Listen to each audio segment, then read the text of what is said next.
പ്രിയപ്പെട്ട എല്ലാവർക്കും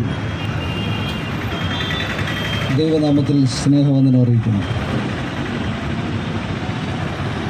Nadar service federation സംഘടിപ്പിച്ച ഉപവാസ സമരത്തിൻ്റെ അധ്യക്ഷനായിരിക്കുന്ന ശ്രീ പാറശാല സരൽ രാജ്കുമാർ സാർ, സംഘടനയുടെ സംസ്ഥാന വൈസ് പ്രസിഡന്റ്, സ്വാഗതം ആശംസിച്ച സംഘടനയുടെ തിരുവനന്തപുരം ജില്ലാ പ്രസിഡന്റ് ശ്രീ നിഷാന്ത് ജി രാജ്, അനുഗ്രഹ പ്രഭാഷണം നടത്തിയ നമ്മുടെ ഏറ്റവും പ്രിയങ്കരനായ വൈദിക ശ്രേഷ്ഠൻ റവറൻ BV ജയകുമാർ അച്ഛൻ, സംഘടനയുടെ സംസ്ഥാന വൈസ് പ്രസിഡന്റ് ശ്രീ പെരുങ്കടവിള ഷാജി അവർകൾ, സംഘടനയുടെ മുൻ സംസ്ഥാന പ്രസിഡന്റ് റവറൻ ഫാദർ സോണി അവർകൾ,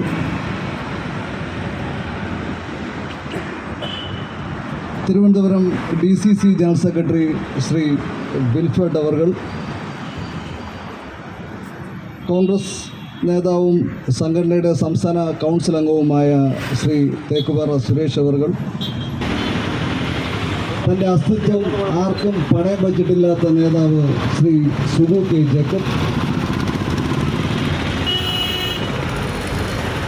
സംഘടനയുടെ തിരുവനന്തപുരം ജില്ലാ എക്സിക്യൂട്ടീവ് അംഗം ശ്രീ പൊന്മുടി രാജേഷ് അവരുടെ, സംഘടനയുടെ വിതുര പഞ്ചായത്ത് യൂണിയൻ പ്രസിഡന്റ് ശ്രീ കല്ലാർ സെൽവരാജ് അവരുടെ,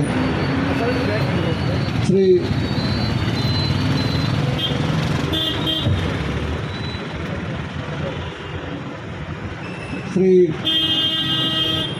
action council vice president Shri Karichal Gnanadas sir അവരുടെ, മഹായിടവ സംരക്ഷണ സമിതിയുടെ നേതാവ് ശ്രീ ലോഡ്വിൻ അവരുടെ, സംഘടനയുടെ സംസ്ഥാന വൈസ് പ്രസിഡന്റ് ശ്രീ പാറശാല സൻരാജ് കുമാർ അവരുടെ, എൻ്റെ മുന്നിലിരിക്കുന്ന പ്രിയപ്പെട്ട സുഹൃത്തുക്കളെ, സഹോദരങ്ങളെ, നാടാർ സർവീസ് ഫെഡറേഷൻ എന്ന സംഘടന ഇത്തരത്തിൽ ഒരു സമരപരിപാടിയുമായി മുന്നോട്ട് വന്നതിനെക്കുറിച്ച് ബഹുമാനപ്പെട്ട അച്ഛനും പ്രിയപ്പെട്ട സംഘടനയുടെ നേതാക്കളും ഇവിടെ സൂചിപ്പിക്കുകയുണ്ടായി. കേരളത്തിലെ 45 ലക്ഷത്തോളം വരുന്ന നാടാർ സമുദായം അതിൽ ആത്മീയമായി അല്ലെങ്കിൽ ആരാധനയ്ക്ക് വേണ്ടി കടന്നു വരുന്ന ഒരു സഭയാണ് CSI സഭ എന്ന് പറയുന്നത്. നാടാർ സർവീസ് ഫെഡറേഷൻ ഇത്തരത്തിലൊരു സമരപരിപാടിയുമായി മുന്നോട്ട് വന്നതിൻ്റെ അടിസ്ഥാനം നമുക്കറിയാം. നമ്മൾ ഉന്നയിച്ചിരിക്കുന്ന ആവശ്യങ്ങൾ മനസ്സിലാക്കിയാൽ മനസ്സിലാവും. CSI ആസ്ഥാനം തുറന്ന് പ്രവർത്തിക്കുക, നാടാർ സമുദായത്തിന് 5% വിദ്യാഭ്യാസ സംവരണം അനുവദിക്കുക തുടങ്ങിയ ആവശ്യങ്ങൾ. നമുക്കറിയാം, കേരളത്തിലെ ഒരു പ്രമുഖമായ ഒരു സമുദായമാണ് നാടാർ സമുദായം. നാടാർ സമുദായത്തിന് ഹിന്ദുമതത്തിലും അതുപോലെ ക്രിസ്ത്യൻ മതത്തിലും വിവിധ സഭാവിഭാഗങ്ങളിലുമായി തന്നെ വ്യാപിച്ചു കിടക്കുന്ന ഒരു വലിയ സമുദായമാണ് നാടാർ സമുദായം എന്ന് പറയുന്നത്. CSI സഭ മാത്രമല്ല, zero Malabar, Malankara, Marthoma, Latin Catholic, അതുപോലെ ലൂഥറൻ, ECI തുടങ്ങിയ വിവിധ 75ഓളം സഭാ വിഭാഗങ്ങളിലായി വ്യാപിച്ചു കിടക്കുന്ന ഒരു സമുദായമാണ് നാടാർ സമുദായം. ഈ സൗത്ത് കേരള ഡയോസിസിൽ ഏകദേശം 95% നാടാർ സമുദായ അംഗങ്ങളാണ് ഈ സഭയിൽ അംഗങ്ങളായിട്ടുള്ളത്. മറ്റ് പിന്നോക്ക ദളിത് വിഭാഗങ്ങളടക്കം ഈ സഭയുടെ ഭാഗമാണ്. അവരുടെ അവകാശങ്ങളും സംരക്ഷിക്കപ്പെടണം എന്ന് തന്നെയാണ് സംഘടനയും ആഗ്രഹിക്കുന്നത്. എന്നാൽ നാടാർ സമുദായം അല്ലെങ്കിൽ നാടാർ സർവീസ് ഫെഡറേഷൻ എന്ന നമ്മുടെ സംഘടന ഇത്തരത്തിൽ ഒരു സമരത്തിൽ ഇടപെടുന്നതിനെ ചോദ്യം ചെയ്തുകൊണ്ട് ചില തൽപര കക്ഷികൾ കുറച്ച് നാളുകളായി ഈ സംഘടന ഇത്തരത്തിലൊരു പരിപാടിയുമായി മുന്നോട്ട് വന്നപ്പോൾ പ്രചരണവുമായി വരുന്നത് ശ്രദ്ധയിൽപ്പെട്ടു. ഇവിടെ ഇന്ന് പങ്കെടുത്തിട്ടുള്ള സഭയുടെ നേതാക്കളുണ്ട്, സഭയുടെ വൈദികരുണ്ട്. അവർ നാടാർ അസ്തിത്വം പണയം വെച്ചിട്ടില്ലാത്ത നട്ടലുള്ള നേതാക്കളാണ് എന്ന് പറയാൻ ഞാൻ ആഗ്രഹിക്കുകയാണ്. നാടാർ അസ്തിത്വം ഒരിടത്തും പണയം വെച്ചിട്ടില്ല. ഞങ്ങളുടെ വിശ്വാസങ്ങൾ ഞങ്ങൾക്ക് വലുതാണ്. അതുപോലെ തന്നെയാണ് ഞങ്ങളുടെ അസ്തിത്വം. ഞങ്ങളുടെ സ്വത്വബോധത്തിൽ ഊന്നി തന്നെയാണ് ഈ മഹായിടവക ആസ്ഥാനത്തിന് മുന്നിൽ ഞങ്ങൾ ഇന്നിരിക്കുന്നത്. നമ്മുടെ സഭയിലെ ചില പ്രശ്നങ്ങൾ, ചില ആഭ്യന്തരമായ ചില പ്രശ്നങ്ങൾ തന്നെയാണ് ഇതിന് കാരണം എന്നതിൽ ഞങ്ങൾക്ക് തർക്കമൊന്നുമില്ല. പക്ഷേ ഈ സമരം ഇവിടെ കൊണ്ടുവരാനുള്ള ഏറ്റവും പ്രധാനപ്പെട്ട കാരണം എന്ന് പറയുന്നത് ഇന്ന് കേരളം ഭരിക്കുന്ന സർക്കാരിൻ്റെ പിടിപ്പുകേട് ഒന്നുകൊണ്ട് മാത്രമാണ്. ആഭ്യന്തരമായി പ്രശ്നങ്ങളില്ലാത്ത ഏത് സഭയാണ് ഇന്ന് കേരളത്തിലുള്ളത്? സുപ്രീം കോടതി ഉത്തരവുണ്ടായിട്ടും ഓർത്തഡോക്സ് സഭയിൽ അടച്ചുപൂട്ടൽ കോടതി നിർദ്ദേശിച്ചിട്ടും അടച്ചുപൂട്ടാൻ ഇവിടുത്തെ സർക്കാർ ഇന്ന് കഴിഞ്ഞിട്ടുണ്ട്. അങ്ങനെ ഇരിക്കെ ഒരു കോടതി വിധികളും ഇല്ലാതെ ഒരു റിസീവറിൻ്റെ നേതൃത്വത്തിൽ ഒരു ബിഷപ്പ് അധികാരമേൽക്കുമ്പോൾ അദ്ദേഹം ഇതിൻ്റെ പ്രവർത്തനങ്ങൾ സുഗമമായി മുമ്പോട്ട് കൊണ്ടുവരുന്നതിന് മുന്നോട്ട് വന്നപ്പോൾ അതിനെ ചില ക്രിമിനലുകൾ ചേർന്ന് തടഞ്ഞതൊഴിച്ചാൽ ഈ സഭയിലെ 99% ജനങ്ങൾ ആ ബിഷപ്പിനെ അംഗീകരിച്ചുകൊണ്ട് മുമ്പോട്ട് പോകാൻ ആഗ്രഹിക്കുന്നവരാണ്. അങ്ങനെ യാഥാർത്ഥ്യം അതാണെന്നിരിക്കെ ഇവിടുത്തെ ചില CPM നേതാക്കളും ഇവിടുത്തെ സർക്കാരിൻ്റെ ഇടപെടലുകളും അടക്കം ഉള്ളതുകൊണ്ട് തന്നെയാണ് മഹായിടവകയുടെ ആസ്ഥാനം അടച്ചിട്ടിരിക്കുന്നത്. അപ്പോൾ സ്വാഭാവികമായി ചിന്തിക്കും, നമ്മുടെ വീട്ടിൽ കയറി താമസിക്കാൻ മറ്റാരുടെയെങ്കിലും അനുവാദം വേണോ എന്നുള്ളതാണ് ഇവിടുത്തെ ഒരു പ്രധാനപ്പെട്ട ഒരു പ്രശ്നം.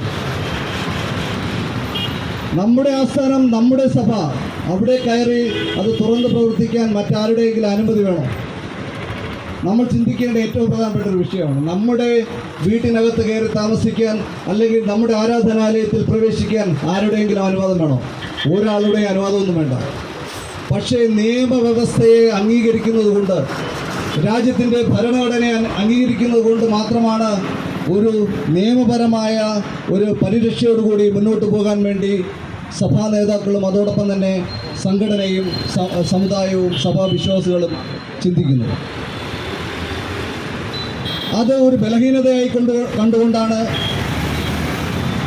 കേരളത്തിലെ ഇടതുപക്ഷ സർക്കാരിൻ്റെ പൊളിറ്റിക്കൽ സെക്രട്ടറി അടക്കമുള്ള ആളുകൾ CSI സഭ എന്ന് പറയുന്നത് ഒരു നാടാർ സമുദായത്തിൻ്റെ പ്രാമുഖ്യമുള്ള ഒരു സഭയാണ് എന്ന് വ്യക്തത ഉള്ളതുകൊണ്ട് തന്നെ ഈ സഭയുടെ പ്രശ്നങ്ങൾ ഒന്നുകിൽ അത് മുഖ്യമന്ത്രിയുടെ ശ്രദ്ധയിൽ എത്താതെ അവിടെ തടയപ്പെടുന്ന ഒരു സ്ഥിതിയുണ്ട്. പൊളിറ്റിക്കൽ സെക്രട്ടറിയുടെ നേതൃത്വത്തിൽ നിരവധിയായ ഈ സമുദായത്തിൻ്റെ വിഷയങ്ങൾ അല്ലെങ്കിൽ ഈ സഭയുടെ പ്രശ്നങ്ങൾ അവിടെ എത്തേണ്ട സ്ഥലങ്ങളിൽ എത്താതെ തടയപ്പെടുന്ന നിരവധി സന്ദർഭങ്ങളുണ്ടായിട്ടുണ്ട്. നാടാർ സമുദായത്തെ ബോധപൂർവം ഒതുക്കുന്ന തരത്തിലാണ് ഇത്തരത്തിലുള്ള ചില രാഷ്ട്രീയ ഇടപെടലുകൾ എന്ന് ഞങ്ങൾ വിശ്വസിക്കുന്നു. നമുക്കറിയാം, ഈ പ്രമുഖമായ സഭയുടെ ആസ്ഥാനം അടഞ്ഞുകിടന്നാൽ അതിൻ്റെ ഗുണഭോക്താവ് ആരാണ്? ഈ CSI സഭ എന്ന് പറയുന്ന ഈ സഭയുടെ ആസ്ഥാനം അടഞ്ഞു കിടന്നാൽ അതിൻ്റെ ഗുണം ലഭിക്കുന്നത് ഇവിടുത്തെ രാഷ്ട്രീയക്കാർക്കാണെന്ന് അവർക്ക് ബോധ്യമുണ്ട്. ഈ സഭ ആസ്ഥാനം അടഞ്ഞു കിടക്കേണ്ടത്, ഈ സഭയിലെ പ്രശ്നങ്ങൾ ഒരു കാലത്തും പരിഹരിക്കാതെ ഇത് അടഞ്ഞു കിടക്കേണ്ടത് ഇവിടുത്തെ രാഷ്ട്രീയക്കാരുടെ ആവശ്യമാണ്.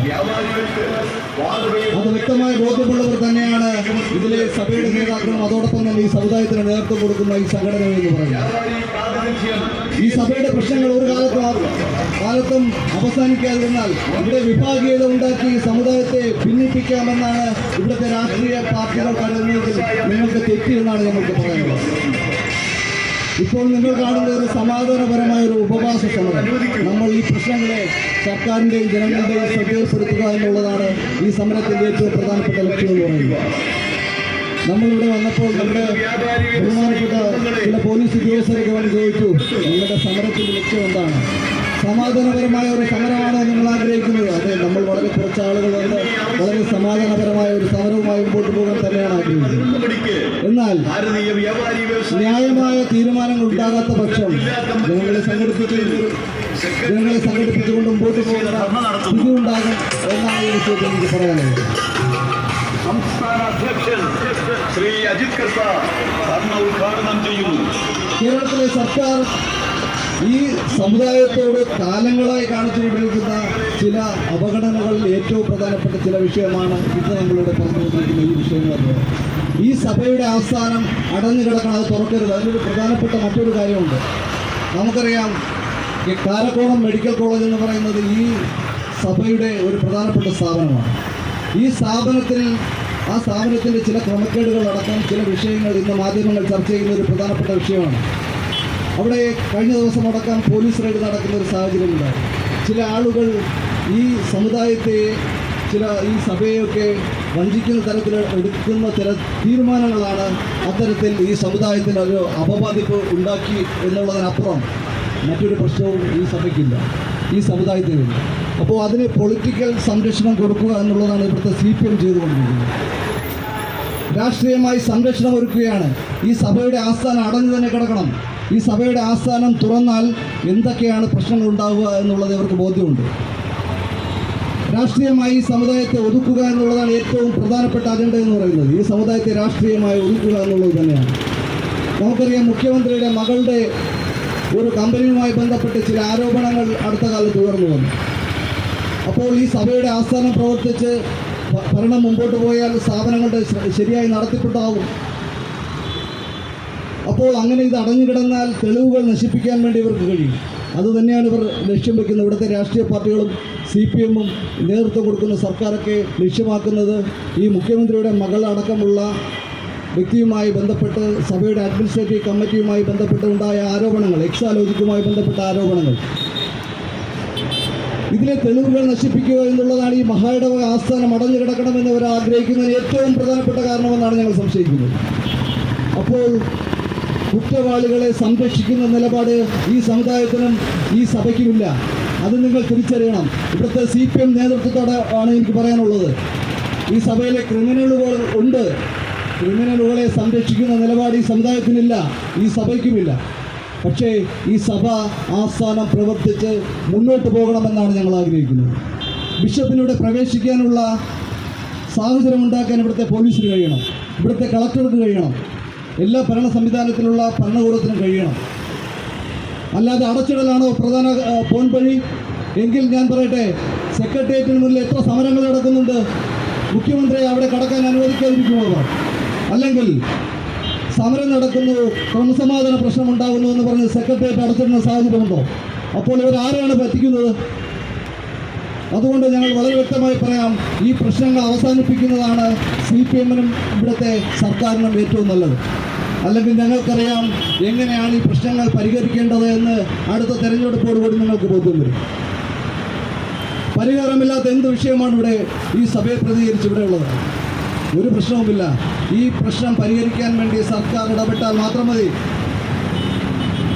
സർക്കാർ ഇടപെട്ടുകൊണ്ട് പോലീസ് സംരക്ഷണം ഒരുക്കിൽ ഒരുപക്ഷെ ക്രമസമാധാന പ്രശ്നം ഉണ്ടാവുകയാണെങ്കിൽ അങ്ങനെ ഒരു പ്രശ്നവുമില്ല. ക്രിമിനലുകളുടെ ചില അഴിഞ്ഞാട്ടം മാറ്റിവെച്ചാൽ ഇവിടെ ഒരു പ്രശ്നവുമില്ല. അഴിമതി ആരോപണങ്ങളുണ്ട്, അതിൽ നടപടിയെടുക്കേണ്ട സംവിധാനങ്ങൾ നടപടിയെടുക്കണം, പോലീസ് നടപടിയെടുക്കണം. പോലീസിൻ്റെ പണി ഞങ്ങൾക്ക് ചെയ്യാൻ കഴിയില്ലല്ലോ. അപ്പോൾ അതുകൊണ്ട് നടപടിയെടുക്കേണ്ടത് സർക്കാരാണ്, പോലീസാണ്.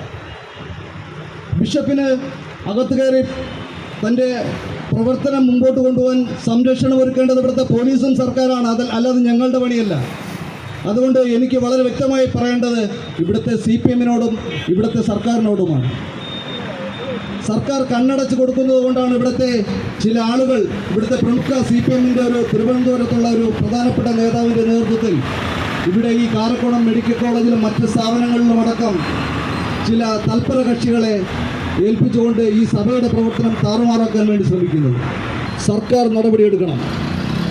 അതല്ല ഈ പ്രശ്നങ്ങൾ വലിച്ചു നീട്ടി മുമ്പോട്ട് കൊണ്ടുപോകാനാണ് ഈ സർക്കാർ ഉദ്ദേശിക്കുന്നതെങ്കിൽ ഞങ്ങൾ പിന്നെ ജനങ്ങളെ സംഘടിപ്പിക്കേണ്ടി വരും. പോലീസ് ഉദ്യോഗസ്ഥർ വന്ന് ചോദിച്ചപ്പോൾ ഞങ്ങൾ വളരെ സ്നേഹത്തോടു കൂടി പറഞ്ഞതൊരു സമാധാനപരമായ സമരമാണ്. ഈ സമരത്തിന് മറ്റൊരു വശമുണ്ടാകും. ജനങ്ങളെ സംഘടിപ്പിക്കും, സഭാജനങ്ങൾ വരും. അത് ഇങ്ങോട്ടായിരിക്കില്ല, മിക്കവാറും പിണറായി വിജയൻ്റെ വസതിയിലേക്കായിരിക്കും. അത് മറന്നു പോകരുത്. ഈ സമുദായത്തെ ചവിട്ടി തേക്കാനും പൊതുസമൂഹത്തിൽ അപമാനിക്കാനുമാണ് ഉദ്ദേശമെങ്കിൽ കൈയും കെട്ടി നോക്കിയിരിക്കാൻ ഞങ്ങൾ ഉദ്ദേശിച്ചിട്ടില്ല എന്ന് തന്നെയാണ് എനിക്ക് പറയാനുള്ളത്. മറ്റൊരു പ്രധാനപ്പെട്ട ആവശ്യമെന്ന് പറയുന്നത് കേരളത്തിലെ നാടാർ സമുദായത്തിന് വിദ്യാഭ്യാസ സംവരണം നിലവിലില്ലാത്ത ഒരവസ്ഥ. നമുക്കറിയാം കേരളത്തിലെ വിദ്യാഭ്യാസ സംവരണം അടക്കം ലഭിക്കണമെങ്കിൽ ജനസംഖ്യയിൽ 2% ജനസംഖ്യ വേണം ഈ സമുദായത്തിന്. എന്നാൽ ഞാൻ ചോദിക്കട്ടെ, ഇവിടുത്തെ കുടുംബി സമുദായം എന്ന് പറയുന്ന ഒരു സമുദായമുണ്ട്. ആ സമുദായത്തിന് വിദ്യാഭ്യാസ സംവരണം കൊടുത്തിട്ടുണ്ട്. എങ്ങനെയാണ് വിദ്യാഭ്യാസ സംവരണം അവർ നേടിയെടുത്തത്? രാഷ്ട്രീയ ഇടപെടലാണ്. അതിൽ വേറൊന്നുമില്ല. വിദ്യാഭ്യാസ സംവരണമുണ്ട്. വളരെ തുച്ഛമായ കുറച്ച് ആളുകളുള്ളൊരു സമുദായമാണ്. ആ സമുദായത്തെ താഴ്ത്തി പറയുന്നതല്ല, യാഥാർത്ഥ്യമാണ് ഞാൻ പറഞ്ഞത്. എന്നാൽ നാടാർ സമുദായത്തെ അപമാനിക്കുന്ന തരത്തിലാണ് ഈ സർക്കാരുകൾ മുമ്പോട്ട് പോയിക്കൊണ്ടിരിക്കുന്നത്. ഞങ്ങളുടെ SIC നാടാർ സംവരണം, മറ്റ് വിവിധ സഭകളിൽ പോകുന്ന ക്രിസ്ത്യൻ നാടാർ അടക്കമുള്ള ആളുകൾക്ക് ലഭിക്കേണ്ട സംവരണം, ഹിന്ദു നാടാർക്ക് ലഭിക്കേണ്ട സംവരണം അടക്കം തടഞ്ഞു വെച്ചുകൊണ്ട് ഈ സമുദായത്തെ എത്രത്തോളം ചവിട്ടി ഒതുക്കാം എന്നാണ് ഇവിടുത്തെ രാഷ്ട്രീയക്കാരും സർക്കാരും ഈ സമുദായത്തിനെതിരെ പ്രവർത്തിച്ചുകൊണ്ടിരിക്കുന്നത്. ഞങ്ങളുടെ കുട്ടികൾക്ക് പഠിച്ച് ഡോക്ടറാകാൻ ഞങ്ങളുടെ സ്ഥാപനത്തിൽ പോലും കഴിയാത്ത സാഹചര്യമാണുള്ളത്. സംവരണമില്ലാത്തതിനാൽ, അത് നഷ്ടപ്പെട്ടതിനാൽ ഞങ്ങളുടെ സ്ഥാപനങ്ങളിൽ പോലും ഞങ്ങളുടെ കുട്ടികൾക്ക് പഠിക്കാൻ കഴിയാത്ത അവസ്ഥ. ഞങ്ങളുടെ കുട്ടികൾക്ക് റിസർവേഷൻ ആനുകൂല്യം ലഭിച്ചു കഴിഞ്ഞാൽ ഒരു കുട്ടിക്ക്, ഒരു പാവപ്പെട്ട വീട്ടിലെ ഒരു കുട്ടിക്ക് പഠിച്ച് ഡോക്ടറാവണമെങ്കിൽ ഒരു വാർഷിക ഫീസായി വെറും 20,000 രൂപ കൊടുത്ത് ആ കുട്ടിക്ക് പഠിച്ച് ഡോക്ടറാകാൻ വേണ്ടി കഴിയും. പാവപ്പെട്ട കുടിലുകളിൽ നിന്ന് ഡോക്ടർമാരുണ്ടായി വരും. അപ്പോൾ അങ്ങനെ ഈ പിന്നോക്ക ജനവിഭാഗങ്ങൾ ഉയർന്നു വരരുതെന്നുള്ള ഒരു വലിയൊരു അജണ്ടയുണ്ട്. അത്തരത്തിൽ ചില ഉദ്യോഗസ്ഥ ലോബികൾ നമ്മുടെ സെക്രട്ടേറിയറ്റിൽ പ്രവർത്തിക്കുന്നുണ്ട്, ഭരണതലങ്ങളിൽ പ്രവർത്തിക്കുന്നുണ്ട്. ഇവിടെ മുന്നോക്ക സംവരണം നടപ്പാക്കാൻ വേണ്ടി പിണറായി വിജയൻ എന്തെങ്കിലും ആലോചിക്കേണ്ടി വന്നു. സംവരണം എന്ന് കേൾക്കുന്നതിന് മുമ്പ് ഇവിടെ അങ്ങ് നടപ്പാക്കാത്ത മറ്റു സ്ഥലങ്ങളുണ്ടല്ലോ. ഇവിടുത്തെ പാവപ്പെട്ട ക്രിസ്ത്യൻ നാടാർ സമുദായം കാലങ്ങളായി സംവരണം ലഭിക്കാതെ അവരെ മുന്നോക്ക പട്ടികയിൽ ഉൾപ്പെടുത്തി സംവരണം ലഭിക്കാത്ത സാഹചര്യമുണ്ടായിരുന്നു. അവരെന്താ ചെയ്തത്? മുന്നോക്ക സംവരണം നടപ്പിലാക്കി അവർക്ക് മുന്നോക്ക സംവരണം കൊടുക്കുന്നതിന് പകരം എന്താ ചെയ്തത്? സ്നേഹം കൊണ്ട് ചെയ്തത് അവരെ OBCയിലേക്ക് കളഞ്ഞു. പാവപ്പെട്ട വിവിധ സഭകളിൽ പോകുന്ന നാടാർ സമുദായത്തിൽപ്പെട്ട ക്രിസ്ത്യൻ സംവരണം, ഇതുവരെയും സംവരണം ലഭിക്കാത്ത സമുദായത്തെ, ആ വിഭാഗത്തെ കൊണ്ട് നേരെ ചെയ്തത്, അവരെ കൊണ്ടിട്ടത് ഈ OBCയിലാണ്. എന്തുകൊണ്ട് അവർക്ക് മുന്നോക്ക സംവരണം നൽകിയില്ല? അതൊരു അജണ്ടയാണ്. ഈ പിന്നോക്ക ജനവിഭാഗങ്ങളെ ചവിട്ടി ഒതുക്കുക എന്നുള്ളൊരു വലിയൊരു അജണ്ടയുടെ ഭാഗമാണ്. അതൊക്കെ ഞങ്ങൾക്ക് മനസ്സിലാകും. ഇതൊക്കെ മറുപടി കൊടുക്കേണ്ടത് തിരഞ്ഞെടുപ്പിലാണെന്നുള്ള വലിയൊരു ബോധ്യം ഇവിടെ ഇരിക്കുന്ന നമുക്ക് എല്ലാവർക്കും ഉണ്ടാവും. അല്ലാതെ കൊടിയുടെ നിറം കാണുമ്പോൾ, പാർട്ടിയുടെ ചിഹ്നം കാണുമ്പോൾ കുത്തുന്ന ഒരു സ്ഥിതി ഈ സമുദായത്തിനും മറ്റുള്ള പിന്നോക്ക ജനവിഭാഗങ്ങൾക്കുള്ളത് കൊണ്ടാണ് ഇവരൊക്കെ ഇങ്ങനെ കയറി ഈ സമുദായങ്ങളുടെ പുറത്ത് കയറി ഇങ്ങനെ ചവിട്ടി ഒതുക്കാൻ വേണ്ടിയിട്ടുള്ള സാഹചര്യം ഒരുങ്ങുന്നത്. അത്തരം സാഹചര്യങ്ങളെ ചെറുക്കാൻ വേണ്ടി നമ്മൾ ഒറ്റക്കെട്ടായി നിന്നാൽ കഴിയും എന്നുള്ള കാര്യത്തിൽ ഒരു തർക്കവും വേണ്ട. ഞാൻ വളരെ വേഗം അവസാനിപ്പിക്കുക. നമ്മുടെ 1978 ഒരു കമ്മീഷനെ നിയോഗിക്കുകയുണ്ടായി, ഒരു മണ്ഡൽ കമ്മീഷൻ. അവർ ചില പഠനം നടത്തി റിപ്പോർട്ടുകൾ സർക്കാരിനെ സമീപിക്കുന്ന ഒരു സാഹചര്യം ഉണ്ടായി. നമുക്കറിയാം പിന്നോക്ക ജനവിഭാഗങ്ങളുടെ പ്രാതിനിധ്യം എത്രയാണ് എന്നുള്ളത് നമുക്കറിയാം. അതുപോലെ തന്നെയാണ് നമ്മുടെ അവസ്ഥ. മുന്നോക്ക സമുദായങ്ങൾ കൈയാളുന്ന രാഷ്ട്രീയ അധികാരങ്ങൾ നമ്മുടെ തൊഴിലാളി വർഗ പാർട്ടിയുടെ തലപ്പത്ത് ഏറ്റവും കൂടുതലുള്ളത് മുന്നോക്ക സമുദായമാണ്, നായർ സമുദായമാണ്. ആ സമുദായത്തെ വില കുറച്ച് കാണുന്ന ഒന്നല്ല. ആ സമുദായത്തെയാണ്, അല്ലെങ്കിൽ മുന്നോക്ക സമുദായത്തെയാണ് കൂടുതൽ പ്രാധാന്യം നമ്മുടെ ഈ തൊഴിലാളി വർഗ സർക്കാർ കൊടുത്തിരിക്കുന്നു എന്നുള്ളതാണ് യാഥാർത്ഥ്യം. അവരുടെ പേഴ്സണൽ സ്റ്റാഫുകളുടെ കംപ്ലീറ്റ് ലിസ്റ്റ് ഞങ്ങൾ എടുത്തു. പാവപ്പെട്ട ദളിത് സമുദായങ്ങൾ, അത് അടക്കമുള്ള പിന്നോക്ക സമുദായങ്ങൾ ഒരു പ്രാതിനിധ്യമില്ല. ഈ സംവരണം എന്ന് പറയുന്നത് ചില ആളുകൾ പറയുന്നത് പട്ടിണി മാറ്റാനുള്ള സംവിധാനമാണെന്നാണ്. അതുകൊണ്ടാണ് മുന്നോക്ക സംവരണമൊക്കെ നടപ്പിലാക്കിയെന്നാണ് പറയുന്നത്. യഥാർത്ഥത്തിൽ ഭരണഘടന അട്ടിമറിച്ചുകൊണ്ടാണ് ഇത്തരത്തിലൊരു തീരുമാനമെടുത്തത്. ഭരണഘടനയിൽ സംവരണം എന്ന് പറയുന്നത് പ്രാതിനിധ്യത്തിന് വേണ്ടിയാണ് സംവരണം കൊടുത്തിരിക്കുന്നത്. ഇവിടെ നമുക്ക് ഉദ്യോഗ സംവരണം, SOC നാടാർ വിഭാഗങ്ങൾക്ക് 1% ഉദ്യോഗ സംവരണം കൊടുത്തിട്ടുണ്ട്. എന്നാൽ വിദ്യാഭ്യാസ സംവരണമില്ല. അത് ഭയങ്കര അല്ലെങ്കിൽ ഹിന്ദു നാടാർക്ക് 1% സംവരണമുണ്ട്. സംവരണം മറ്റ് നാടാർ വിഭാഗങ്ങളെ ഒരു OBC പട്ടികയിൽ ഇട്ടിട്ടുണ്ട്. എന്നാൽ വിദ്യാഭ്യാസ സംവരണമില്ല. എന്താണ് ലക്ഷ്യം? വിദ്യാഭ്യാസം നേടിയാലല്ലേ നിങ്ങൾ ഉദ്യോഗത്തിൽ എത്തിച്ചേരുള്ളൂ എന്നുള്ളതാണ് അതിൻ്റെ ഒരു പ്രധാനപ്പെട്ട ഒരു കാര്യമെന്ന് പറയുന്നത്. അപ്പോൾ അതുകൊണ്ട് ഞാൻ അവസാനിപ്പിക്കാൻ പോകുന്ന വളരെ വ്യക്തമായി പറയാം, ഈ സഭയുടെ ആസ്ഥാനം തുറന്നു കൊടുക്കുന്നതാണ് സർക്കാരിനും ഇവിടുത്തെ CPMനും നല്ലത് എന്നുള്ളതാണ് എനിക്ക് പറയാനുള്ളത്. മറ്റൊരു കാര്യങ്ങളും പറയാനില്ല. വളരെ വേഗം ഈ പ്രശ്നങ്ങൾ അവസാനിപ്പിക്കണമെങ്കിൽ ഈ സാഹചര്യത്തിൽ ഒരു പരിഹാരമുണ്ടാകണമെങ്കിൽ വളരെ വേഗം CSI സഭയുടെ ആസ്ഥാനം തുറന്നു കൊടുക്കുകയും ഇപ്പോൾ നിയോഗിച്ചിട്ടുള്ള ബിഷപ്പിൻ്റെ നേതൃത്വത്തിൽ ഭരണം മുന്നോട്ട് കൊണ്ടുപോകാനുള്ള ഒരു സാഹചര്യം ഒരുക്കാനും തയ്യാറാവണം. അതിനുള്ള നടപടികൾ സർക്കാർ എടുക്കണം.